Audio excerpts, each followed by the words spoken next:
viens de loin, vous auriez pu applaudir quand même un peu mieux que ça.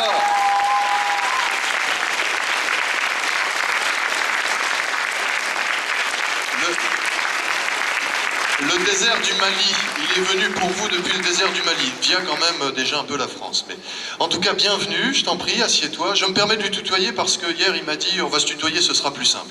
Donc voilà, puis vous verrez qu'on a des points communs, nous sommes issus du scoutisme aussi, alors c'est pour ça entre scouts, on se tutoie tout ça. Alors, Moussa, merci d'être parmi nous à Vittel.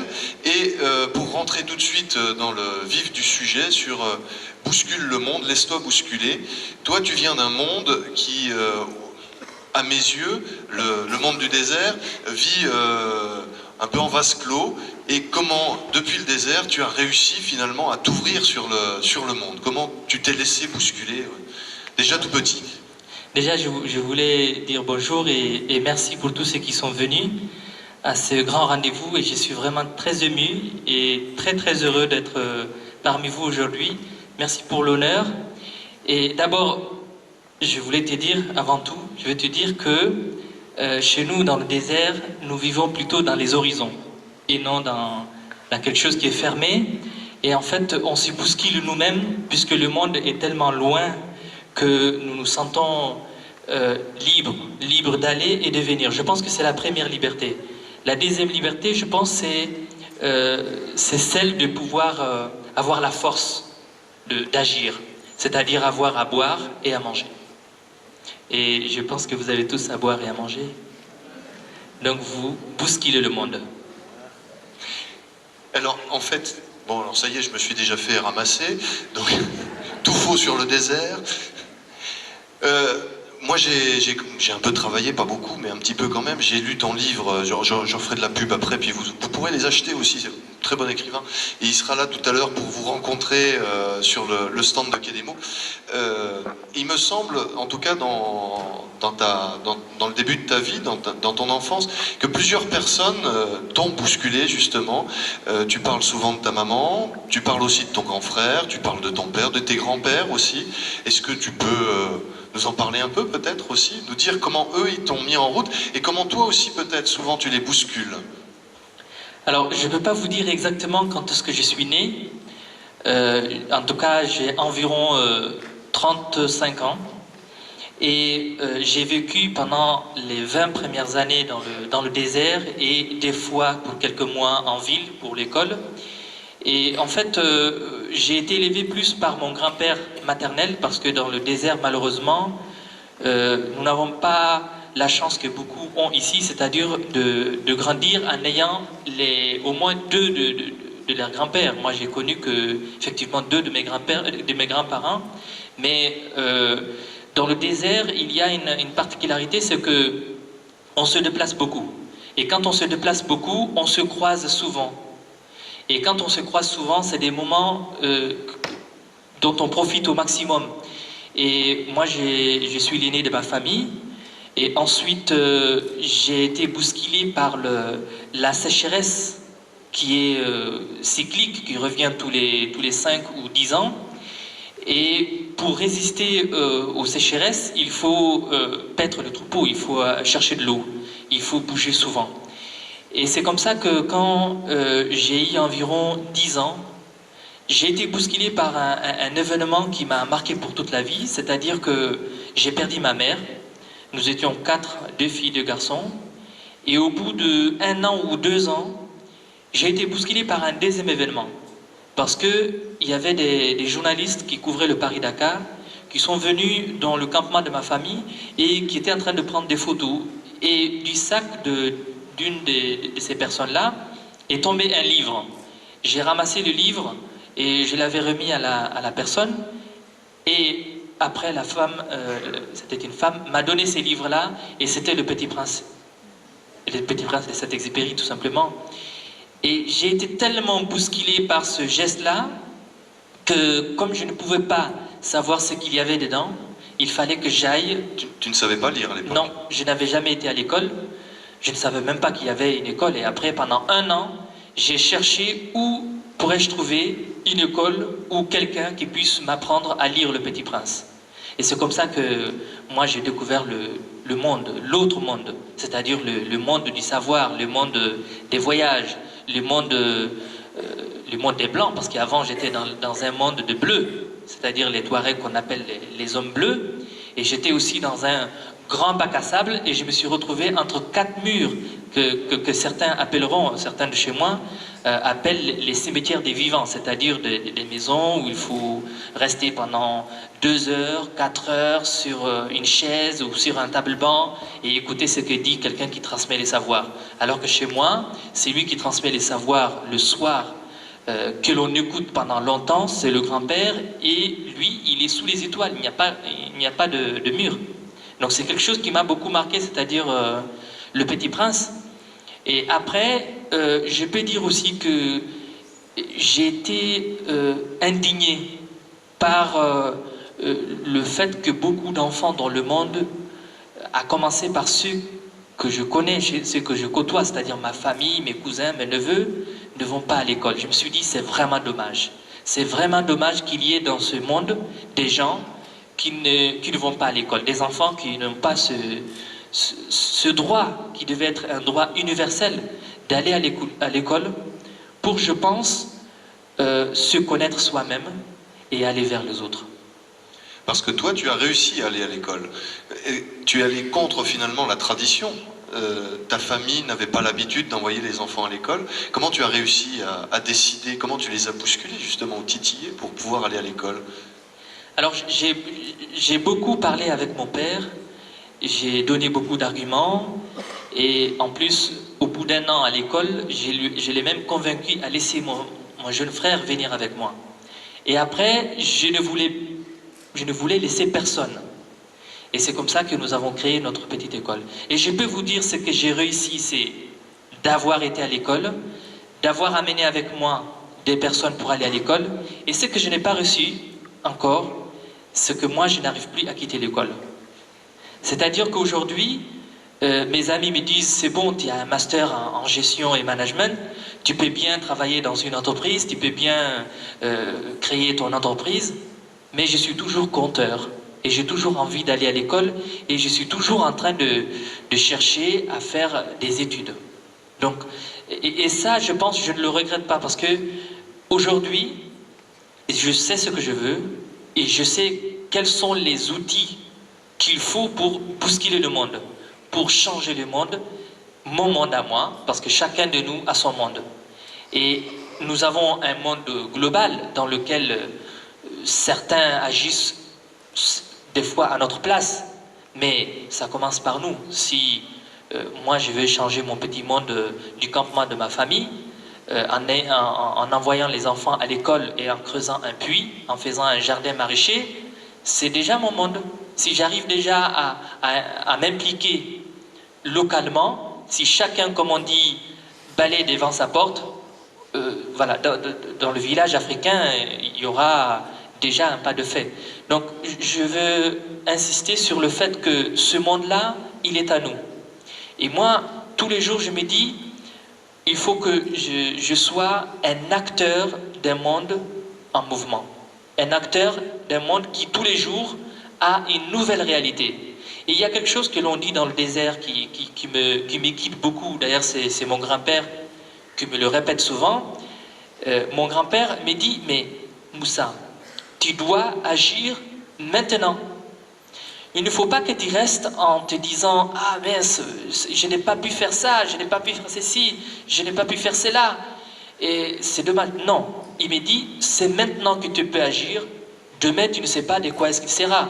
Hier, tu ne peux plus rien changer à hier. » Alors moi, je suis toujours en train de m'activer pour essayer de faire avancer des choses par-ci, par-là. Mais en tout cas, ce qui me nourrit en plus, c'est que je ne regrette rien, et je me dis aussi que je le fais avec 3 choses. D'abord avec ma conviction, avec les moyens dont je dispose, et le 3e élément qui est pour moi transversal, c'est-à-dire qu'il n'est ni premier, ni dernier, ni deuxième, c'est Dieu, c'est la croyance. Je crois en ce que je fais, et je crois qu'il y a un quelque part qui souvent pour moi, est matérialisé par un rêve quand je dors, ou des fois quand je suis quelque part et que je vois une étoile filante, ou quelque part dans une grosse, ici en France, Saint-Pierre-des-Corps par exemple, et je vois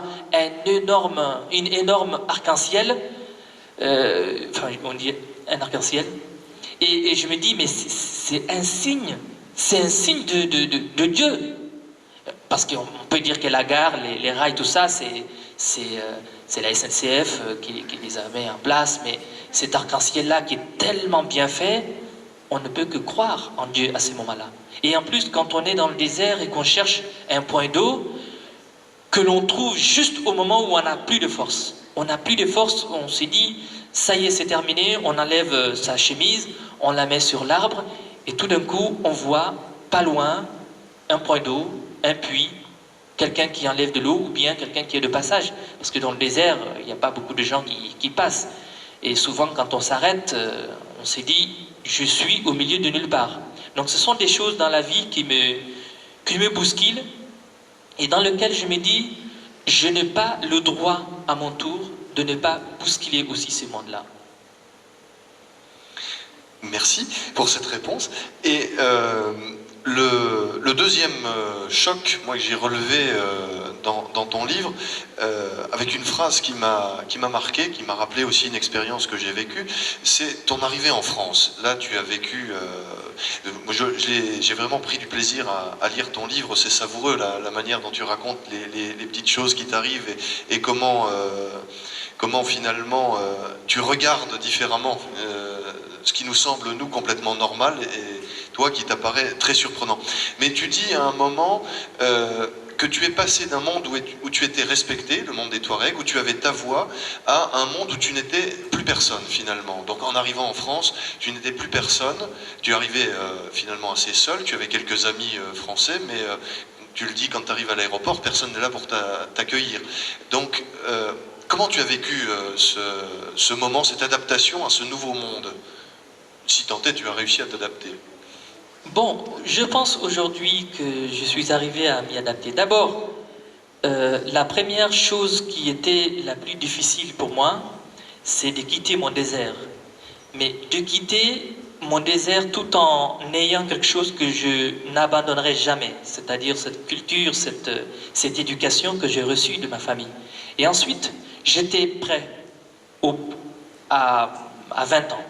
Après 20 ans, à 16 ans déjà, je pense avoir... je suis, à mon avis, devenu adulte à 16 ans. Parce qu'à 16 ans, j'ai complètement quitté ma famille, je ne reviens que pendant les vacances. Et même mes parents ne savaient plus où je suis exactement, mais puisqu'ils me font confiance, parce qu'on dit chez nous que l'aîné, soit il est responsable, ou il est irresponsable. C'est-à-dire quand il est irresponsable, il reste auprès de son père. Et son père veille sur lui. Et quand il est responsable, à partir de 16 ans, comme je le disais, moi je suis parti, et à 20 ans, je me suis dit, je vais quitter le Mali, je vais aller dans le reste du monde. Et le premier pays auquel j'ai pensé, c'est celui de Saint-Exupéry. Je voulais rencontrer cet homme-là, je voulais lui dire vraiment que son petit prince est un frère, et que ce qu'il racontait dans le livre, c'est quelque chose qui me parle. Et quand je suis arrivé en France, à l'aéroport Roissy-Charles de Gaulle, effectivement, personne ne m'attendait parce que je pensais que mon correspondant, il allait m'attendre à l'aéroport, puisque je lui ai dit, je viendrai le 26 août. Bon, mais je lui ai dit que je venais le 26 août sans être sûr qu'il allait venir me chercher à l'aéroport. Lui, il m'attendait à Angers, et moi, je l'attendais à l'aéroport Roissy-Charles de Gaulle. Parce que je me suis dit, Angers et l'aéroport Charles de Gaulle, c'est pas loin, il pouvait venir me chercher. Donc, je suis resté pendant 4 heures à l'aéroport. Et c'était pas des heures qui, pour moi, filaient trop vite. Elles étaient au rythme du chameau, parce que je venais du désert. Donc, j'ai d'abord découvert un écran que je pensais être la télévision, mais au bout de quelques minutes, longues minutes, je me suis dit, non, c'est une affiche publicitaire en fait, parce que les mêmes images revenaient. Et ensuite, quand je suis arrivé en France, je me suis dit, bon, maintenant, il faut que je cherche au plus profond de moi-même ce qui peut m'amener à décoder un certain nombre de codes que je trouve ici en France, puisque nous n'avons pas les mêmes codes. Alors je me suis dit, où est-ce que je peux trouver des explications? Et j'ai regardé autour de moi, j'ai vu des gens qui étaient quasiment tous pressés. Je me suis dit non, je veux pas, je n'osais même pas les déranger parce que je voyais des gens quand ils demandent quelque chose, ils disaient s'il vous plaît, excusez-moi, est-ce que... Alors que chez moi, on ne dit pas excusez-moi si vous ne vous reprochez pas quelque chose. Donc on s'adresse directement à la personne.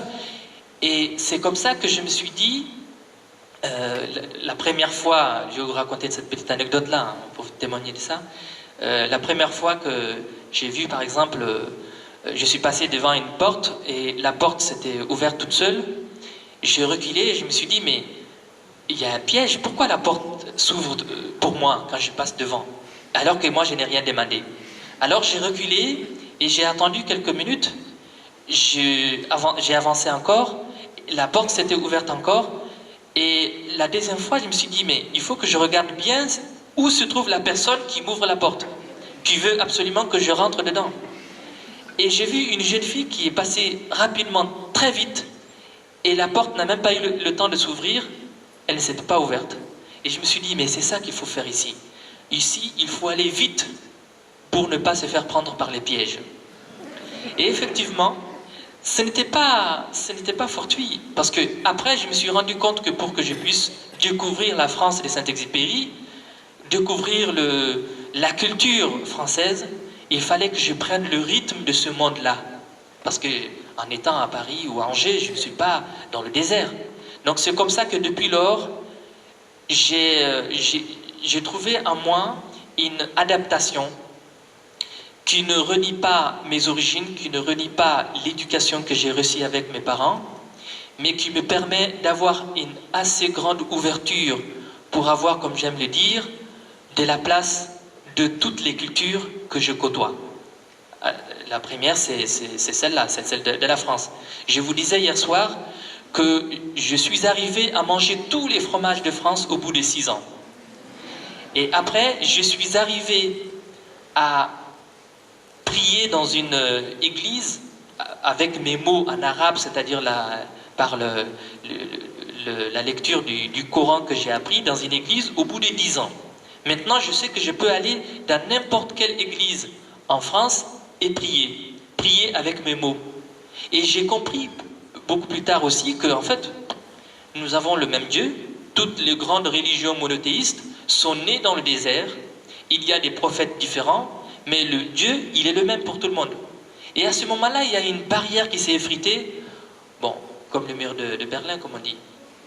Et j'ai vu une illumination en moi qui me dit, le monde est à toi aussi. Et à ce moment-là, je me suis dit, mais c'est vrai, je peux moi aussi être un acteur de l'ouverture culturelle qui fait que depuis lors, je me dis, et d'ailleurs, il s'est passé quelque chose entre-temps, c'est-à-dire que j'ai eu la chance d'avoir pendant 8 ans pu faire des reportages pour une radio à Paris qui s'appelle RFI, Radio France Internationale, et une autre radio aussi qui s'appelle France Culture. Et en fait, je ne suis pas du tout journaliste, mais il y avait des journalistes qui ont trouvé assez original ma façon de faire des reportages et ils me les prenaient. À chaque fois que je faisais une proposition, ils me prenaient mes reportages et ils les faisaient passer. Et c'est comme ça que j'ai découvert quelque chose. J'ai découvert que dans le monde aujourd'hui, c'est-à-dire en 2011, on peut contacter n'importe qui dans le monde. Et on peut aussi se retrouver dans n'importe quel endroit dans le monde. Et ça, c'est quelque chose qui est merveilleux, et c'est aussi quelque chose qui, pour moi, me dit, nous pouvons tous bousculer le monde, mais en le respectant. Parce que si vous ne respectez pas les autres ne se laisseront pas bousculer. Merci à nouveau pour cette réponse. Oui, vous avez le droit d'applaudir.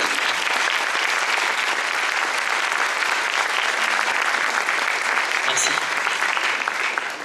Alors, j'entends que tu t'adaptes, mais en même temps, moi j'étais content de lire quelqu'un qui faisait l'éloge de la lenteur. Parce que même tu le disais, en plus tu es venu là, tu es arrivé à Épinal en TGV, tu as adoré le TGV en France, c'était une grande découverte pour toi, mais quand tu dis j'ai quand même mis 6 ans pour découvrir tous les fromages de France, 10 ans pour pouvoir prier avec mes mots dans une église, finalement tu prends quand même ton temps.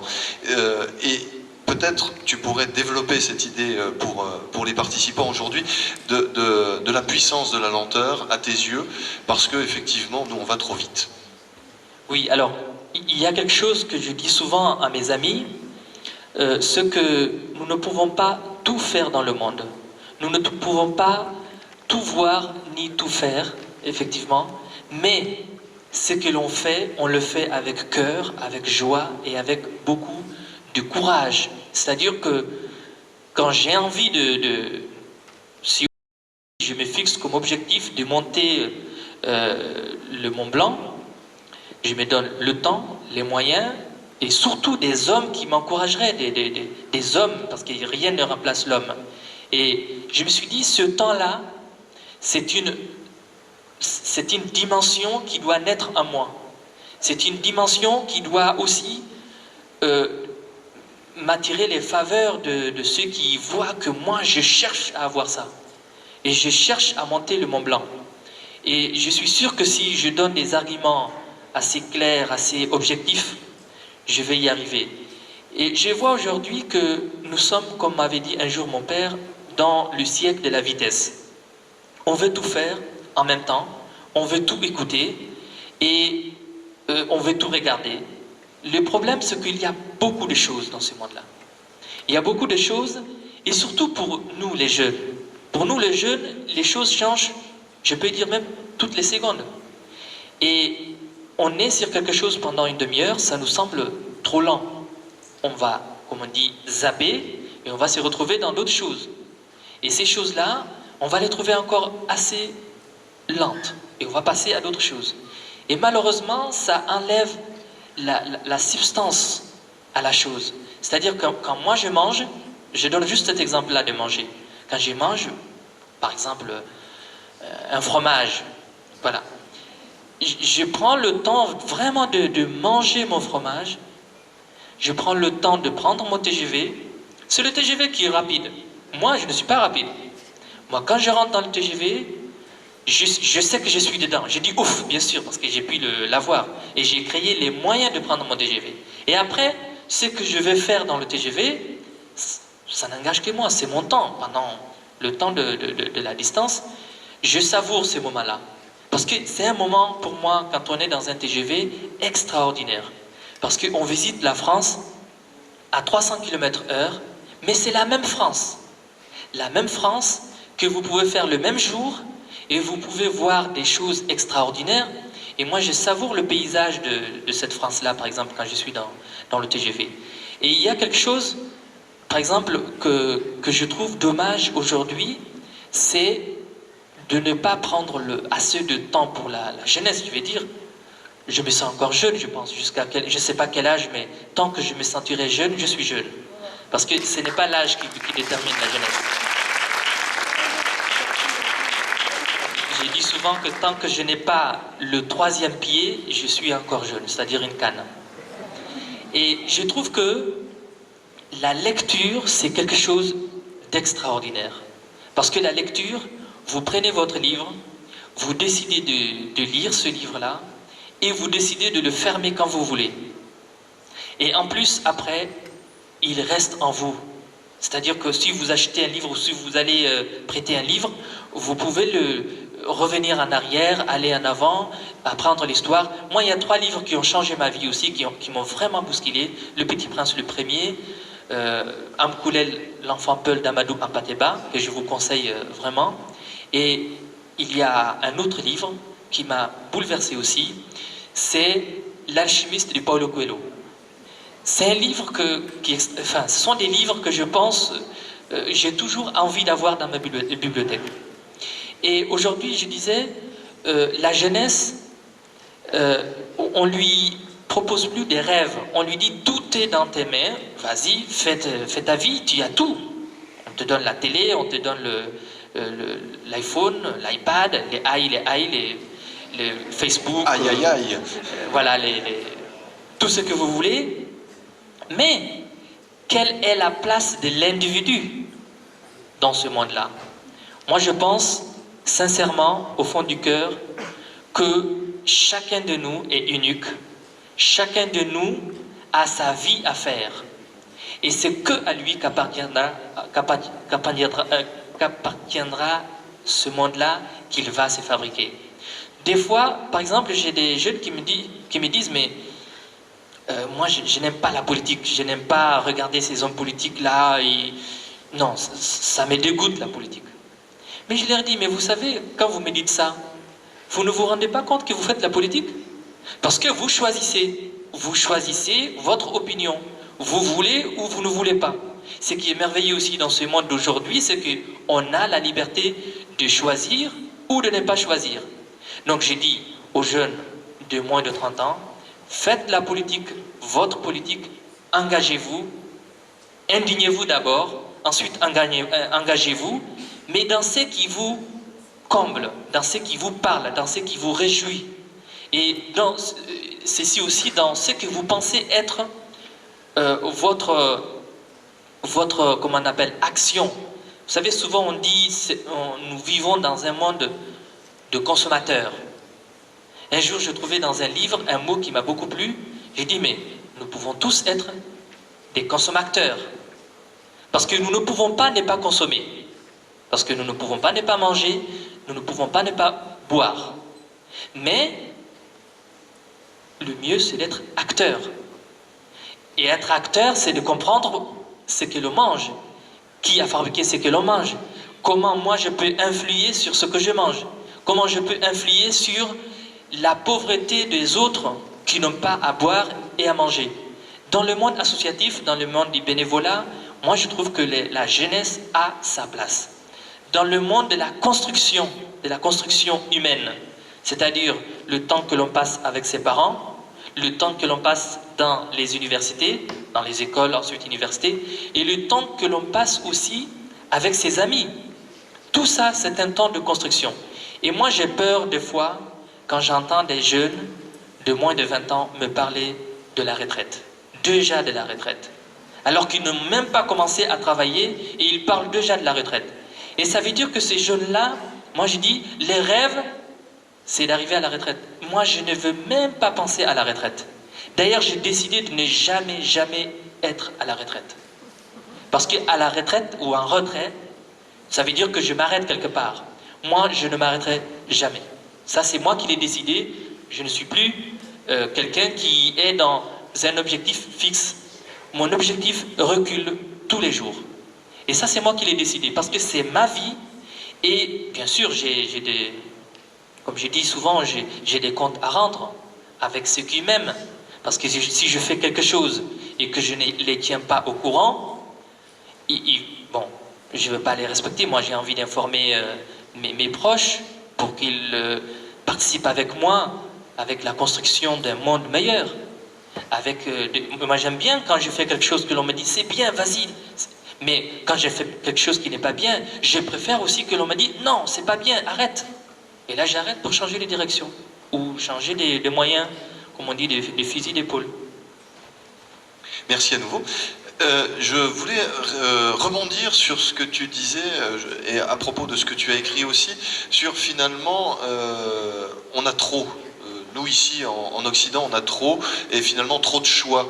Et tu appelles aussi à se contenter finalement de ce qu'on a. Arrêter, comme on dit dans les Vosges aussi, on parle de cette vache qui, plutôt que de brouter l'herbe qui est dans son pré, va essayer de brouter celle qui est de l'autre côté du pré. Donc, finalement, se contenter de ce qu'on a soi pour pouvoir rayonner. Et alors toi tu viens du désert, le rayon de soleil tu connais. Nous ici, il faudrait nous en parler un peu parce que le soleil, tu as bien vu hier en arrivant aussi, on était dans le brouillard, on voit rien, quoique aujourd'hui ça va. Mais comment tu pourrais inviter l'Assemblée à rayonner? Bon, aujourd'hui vous m'avez demandé de témoigner et comme je te disais hier, je n'ai pas cherché loin.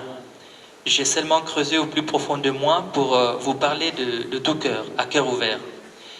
Et je regrette déjà de n'avoir pas pu répondre à votre appel il y a 2 ans. Mais ce que partie remise, je suis heureux aujourd'hui de vous dire tout simplement que je pense que chacun de nous a des potentialités. Nous avons tous des compétences, souvent qui sont cachées en nous. Et quand je vois les jeunes là, qui viennent de faire les petits films, surtout le premier, C'est pas sorcier, j'aime beaucoup cette émission-là, moi aussi je la regarde souvent, pour dire effectivement, la vie n'est pas sorcier. Vous l'avez ou vous ne l'avez pas. Quand vous avez la vie, cherchez l'amour. Quand vous avez l'amour, restez-en le plus longtemps possible. Et rester en amour, ça veut dire tout simplement, c'est pas l'amour d'une fille et d'un garçon, ou voilà, c'est tout simplement, moi je me sens bien à Vittel aujourd'hui et je ne voudrais pas partir tout de suite, c'est-à-dire je préfère rester dans ces moments d'échange. Ce que nous avons partagé hier, ce que nous partageons aujourd'hui, c'est quelque chose qui va germer en moi. Il n'y aura pas de fleurs, il n'y aura pas de fruits, mais ces fruits et ces fleurs-là ne me quitteront jamais. C'est-à-dire que l'amitié, ce n'est pas quelque chose que l'on peut télécommander. On peut zapper avec sa télé, changer de chaîne autant que vous le voulez, surtout qu'aujourd'hui, il y a des centaines et des centaines de chaînes de télévision.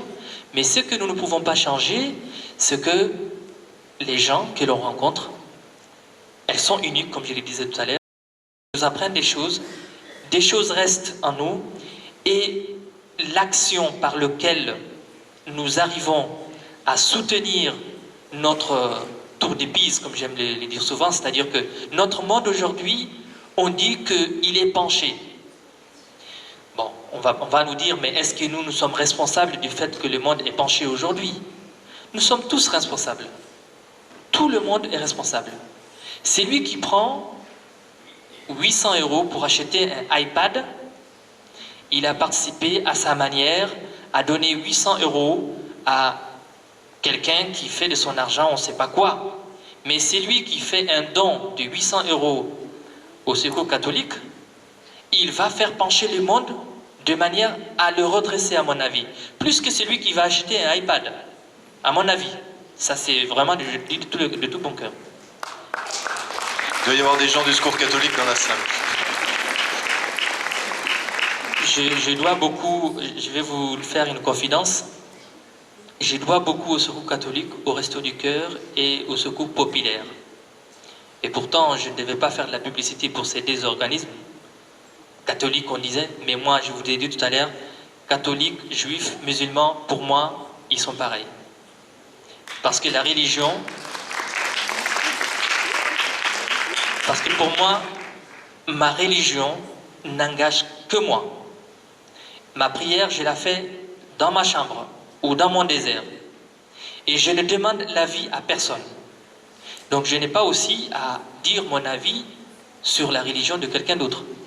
Donc le Secours catholique, le Secours populaire et le Resto du Cœur, ce sont trois organismes auprès desquels j'ai trouvé à la fois une chaleur, mais aussi à boire et à manger quand je ne pouvais pas en avoir autrement. Parce que mes premières années en France, je n'avais pas assez d'argent, et je suis parti souvent, pendant quelques années, chercher à manger, à boire, et une chaleur humaine. J'ai été très sensible à un moment donné à ma sœur qui était là tout à l'heure. Quand on vous écoute dans ce monde d'aujourd'hui, on vous donne quelque chose d'inestimable. Parce que des fois, moi je l'ai dit souvent, des fois on a envie tout simplement de parler. Et parler, mais de tout. Parce qu'aujourd'hui on dit, nous ne voulons pas entendre ce qui ne va pas bien.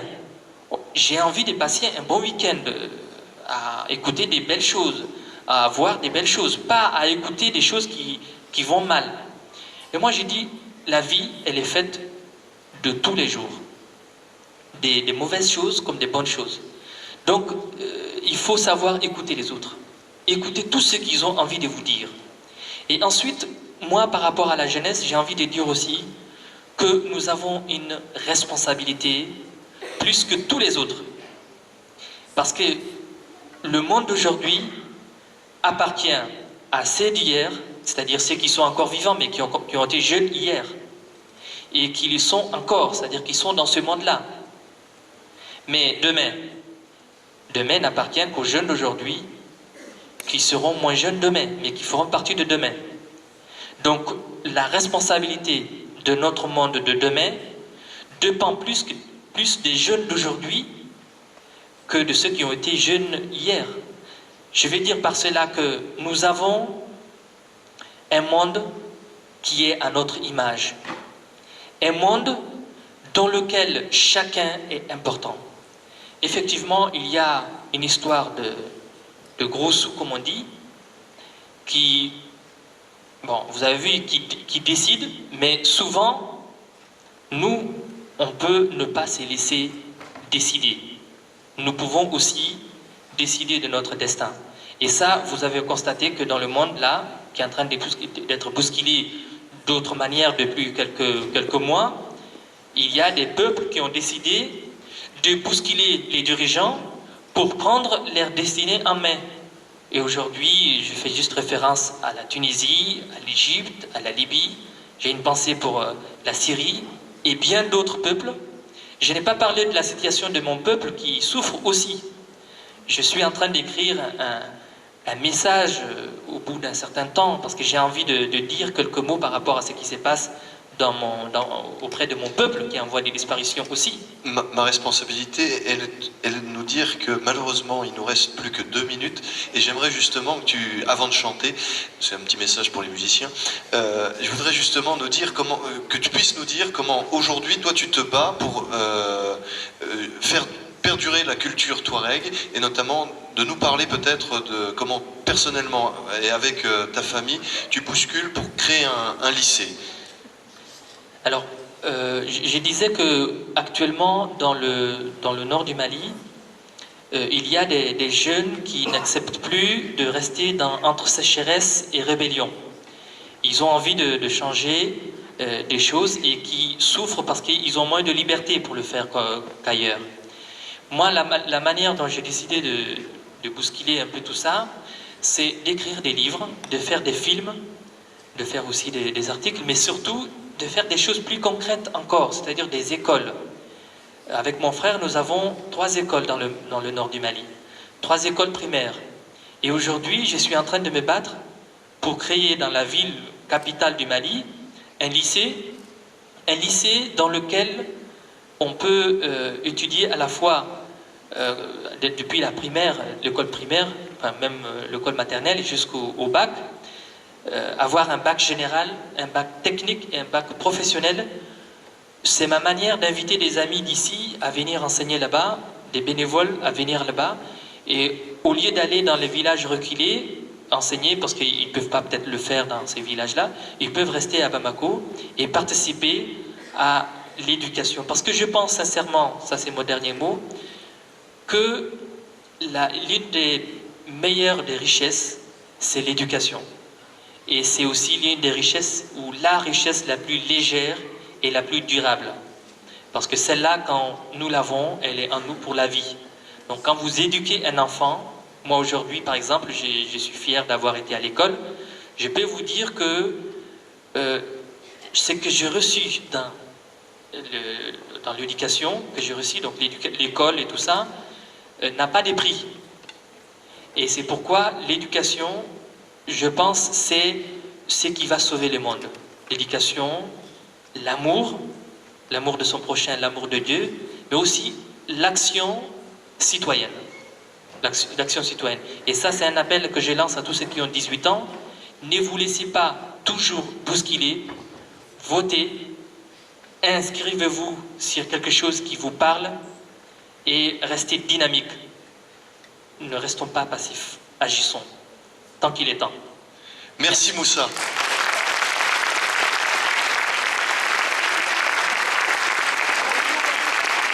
Merci. Je vais l'applaudir debout pour Moussa.